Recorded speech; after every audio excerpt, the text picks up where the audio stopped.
This is kind of like the overflow area right now. It's kind of trash because I have so much unboxing that I constantly do on these builds. Is all the boxes I just throw them in a pile and get rid of them at one time. But this is like overflow, and this is kind of like the lunch area when people come by. And then got the little Pepsi machine, kind of have that. So it was crazy. I've actually kind of been off-grid nomadic my whole life, growing up especially. We like lived in Airstream and I've traveled all over. But the way it started as a business is I bought a school bus, and I was just on a whim. We found a bus for $3,000 with like, it had 4,000 miles on it. It was like a 90 something. It just sat around. It was a band bus. Like they used it for their school band. And I was like, the guy said, oh, it's got like 50 or 48,000 miles. And I looked, it was 4,800. I'm like, oh, sold. And I was like building that thing out, and I was like, oh. And then a guy over here, he's a painter. He does collision repair. Somebody came into a shop with a dent on the side with a van, and they were like looking for somebody to build it out. And he goes, hey, I got this guy named Josh. He's building him a bus. You should talk to him. So he came by and he was like, we struck up a conversation and a deal, and I built him a van. And then I was like, dude, this is great. It incorporates everything I know how to do, the 12 volt and the solar, and I've learned so much more, but I was like, dude, yeah, I'll turn this into a business, man. And then it was like right when van life stuff was like real popping off. It was like even a little bit before. And I was like, man, this is like really turning into something. And now it kind of like spiked, and like van life is super popular. Everybody's doing it. It's like real trendy. And then it kind of like, it didn't like dive, but it like leveled off.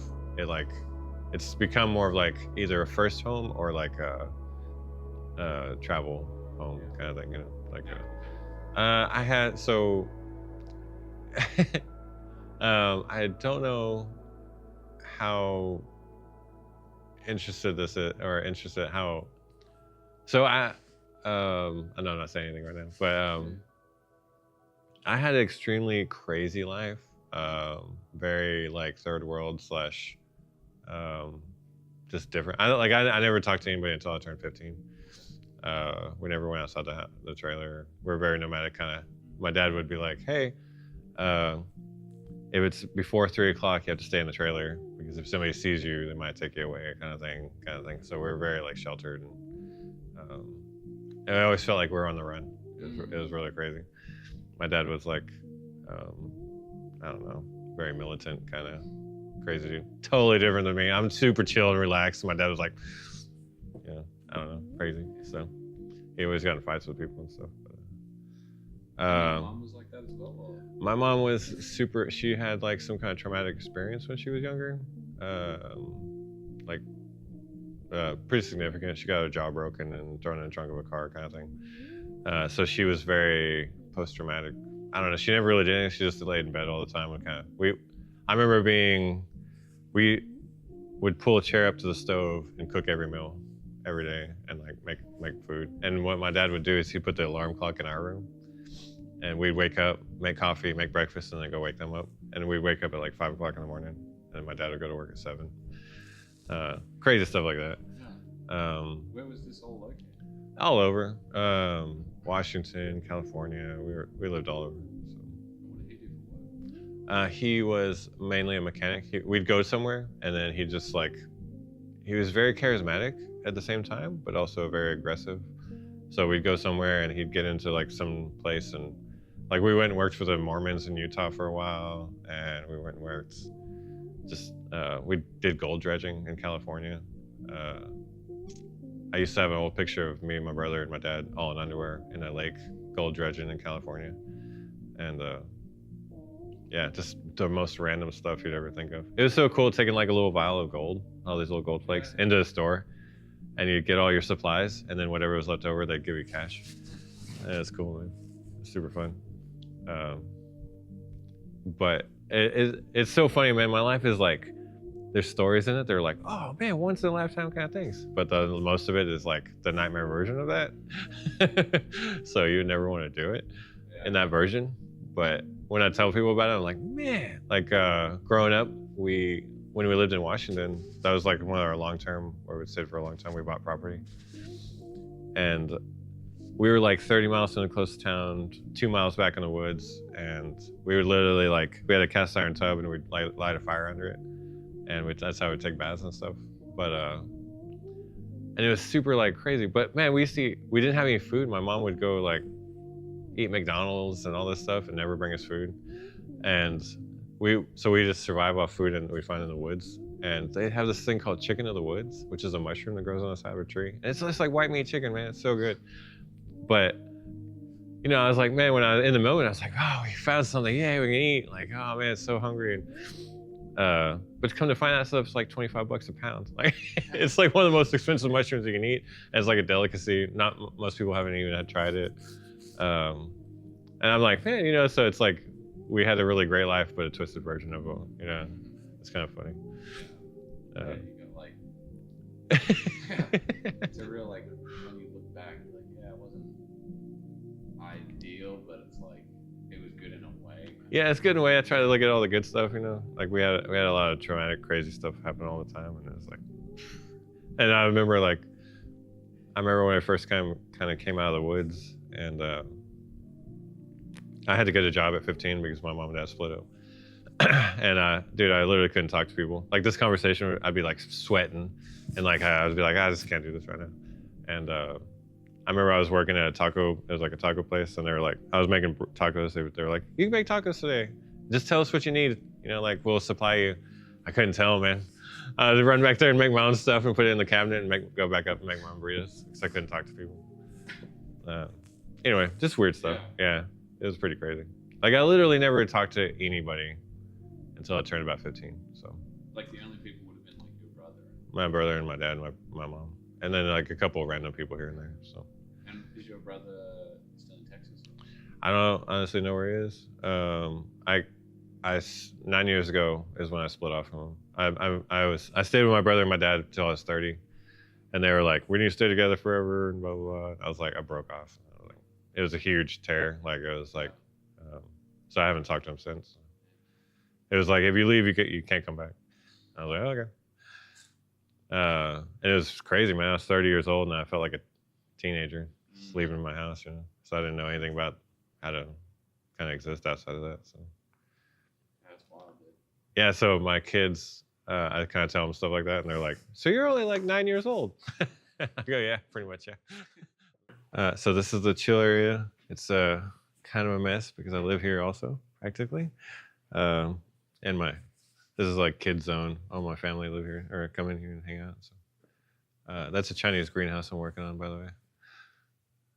At a project out in Clifton. But then this is like the main work area. That's extra materials. That's kind of like stuff I pull off and on. This is a van we're currently working on. A Ram ProMaster, 2025, 100 miles on it. It's just funny because everybody I usually talk to about my story, they're like, you are not who you are saying you are. Like right now, you're telling me the story and you should be like some drug addict on the street or somewhere.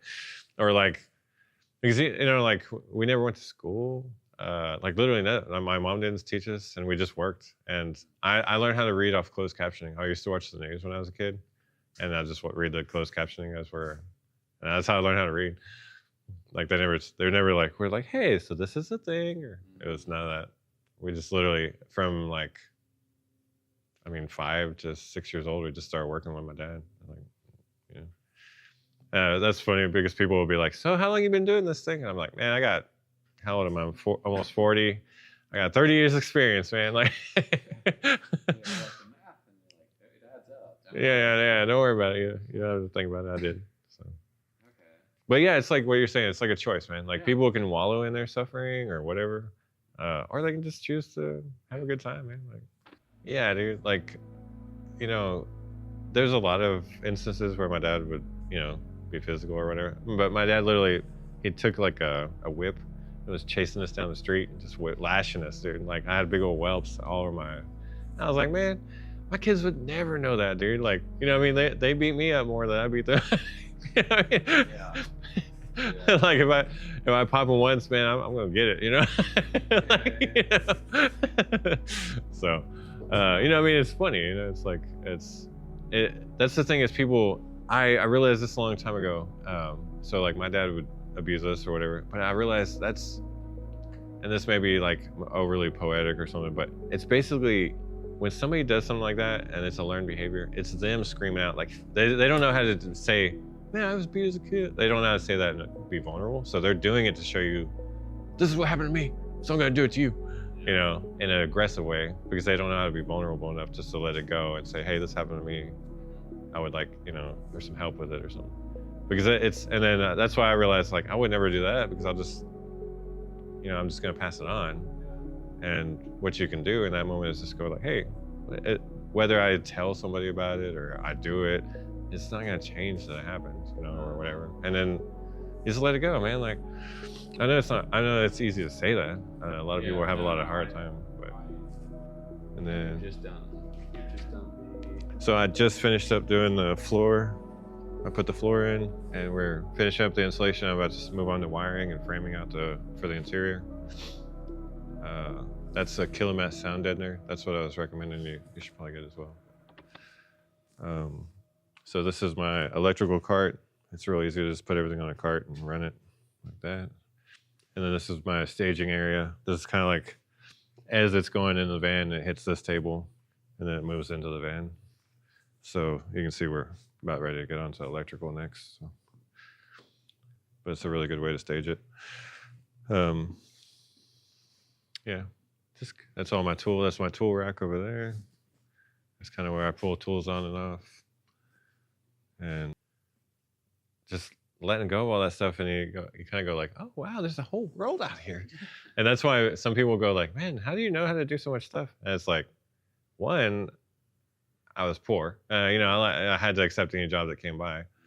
But two, like, man, it blows my mind talking to some people and they only acknowledge like one part of aspect of life, and then they never really venture outside of that because it's their comfort zone.